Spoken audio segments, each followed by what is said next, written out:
শ্রীমদ্ভগবদ্ গীতা হল মানব জীবনের এক চিরন্তন দার্শনিক ও আধ্যাত্মিক গ্রন্থ, যেখানে শ্রীকৃষ্ণ অর্জুনকে কর্ম, আত্মা, ধর্ম ও মুক্তির গভীর শিক্ষা দিয়েছেন। শ্রীমদ্ভগবদ্ গীতা শুধু একটি ধর্মীয় গ্রন্থ নয়, এটি মানব জীবনের জন্য একটি পূর্ণাঙ্গ দিক নির্দেশনা।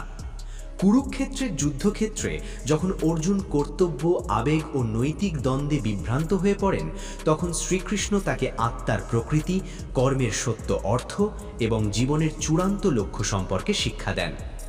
গীতার প্রথম ও অন্যতম গুরুত্বপূর্ণ শিক্ষা হল মানুষের আসল পরিচয় শরীর নয়, আত্মা। শরীর নশ্বর, কিন্তু আত্মা অমর। জন্ম, মৃত্যু, সুখ, দুঃখ সবই ক্ষণস্থায়ী, কিন্তু আত্মা চিরন্তন। এই উপলব্ধি মানুষের ভয়, শোক ও মোহ দূর করতে সাহায্য করে। আরেকটি মহান শিক্ষা হল কর্মযোগ। শ্রীকৃষ্ণ বলেন, মানুষকে অবশ্যই নিজের কর্তব্য পালন করতে হবে, কিন্তু কর্মের ফলের প্রতি আসক্ত না হয়ে। ফলের প্রতি অতিরিক্ত আসক্তি দুঃখ, হতাশা ও অহংকার সৃষ্টি করে। প্রকৃত জ্ঞান হল নিজের দায়িত্ব নিষ্ঠার সঙ্গে পালন করা এবং ফল ঈশ্বরের হাতে সমর্পণ করা। গীতায় অহংকার ত্যাগের ওপর বিশেষ গুরুত্ব দেওয়া হয়েছে। অহংকার মানুষকে অন্ধ করে দেয়, তাকে সত্য থেকে দূরে সরিয়ে নিয়ে যায়। শ্রীকৃষ্ণ শেখান, প্রকৃত শক্তি আসে বিনয় ও আত্মনিয়ন্ত্রণ থেকে। যে ব্যক্তি নিজের সাফল্যকে ঈশ্বরের কৃপা বলে মেনে নেয়, সে কখনো অহংকারে ডুবে যায় না। আরও শেখান, লোভ, ক্রোধ ও আসক্তি মানুষের পতনের মূল কারণ।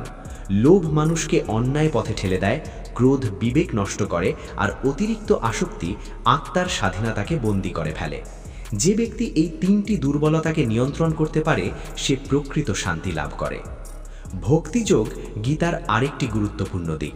শ্রীকৃষ্ণ বলেন, ঈশ্বরের প্রতি নিঃস্বার্থ ভালোবাসা ও বিশ্বাস মানুষের হৃদয়কে পবিত্র করে।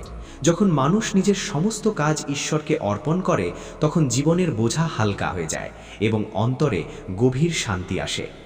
গীতার শিক্ষা অনুযায়ী সুখ ও দুঃখ, লাভ ও ক্ষতি, জয় ও পরাজয় সবকিছুই সমভাবে গ্রহণ করতে হবে।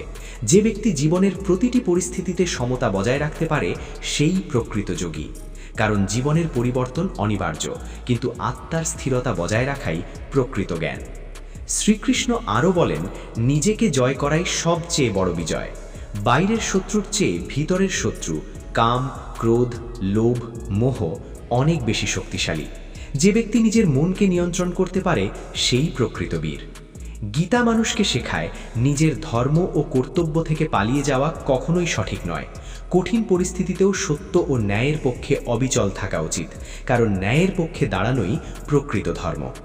আরেকটি গুরুত্বপূর্ণ বাণী হল, এই জগৎ ক্ষণস্থায়ী, কিন্তু আত্মিক উন্নতিই চিরস্থায়ী।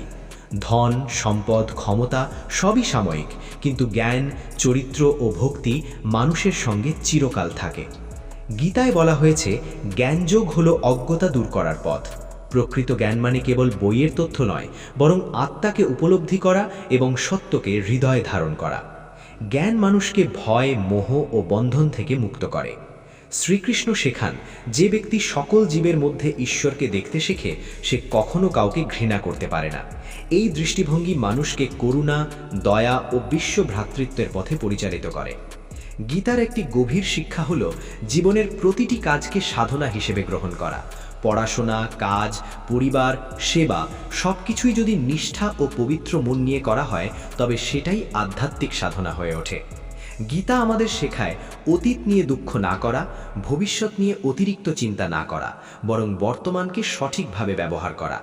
বর্তমান মুহূর্তেই মানুষের প্রকৃত শক্তি নিহিত। শ্রীমদ্ভগবদ্ গীতা এমন এক গ্রন্থ, যা সময়, দেশ ও পরিস্থিতির ঊর্ধ্বে। কুরুক্ষেত্রের যুদ্ধক্ষেত্র একটি প্রতীক। এটি কেবল বাহ্যিক যুদ্ধ নয়, বরং মানুষের অন্তরের যুদ্ধ।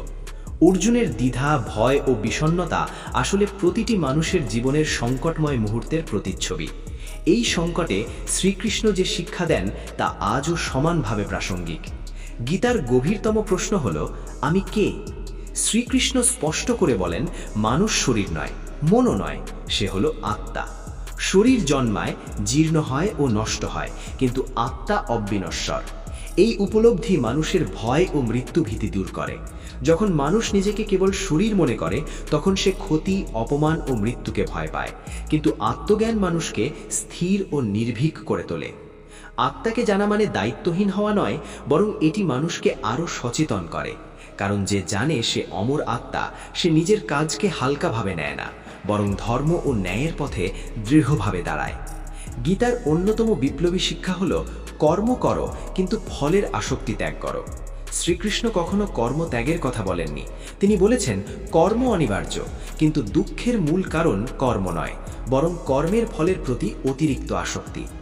প্রত্যাশা পূরণ না হলে হতাশা, সাফল্যে অহংকার, ব্যর্থতায় আত্মঘৃণা। রাধে রাধে। এই চ্যানেল সাবস্ক্রাইব করে পাশে থাকুন।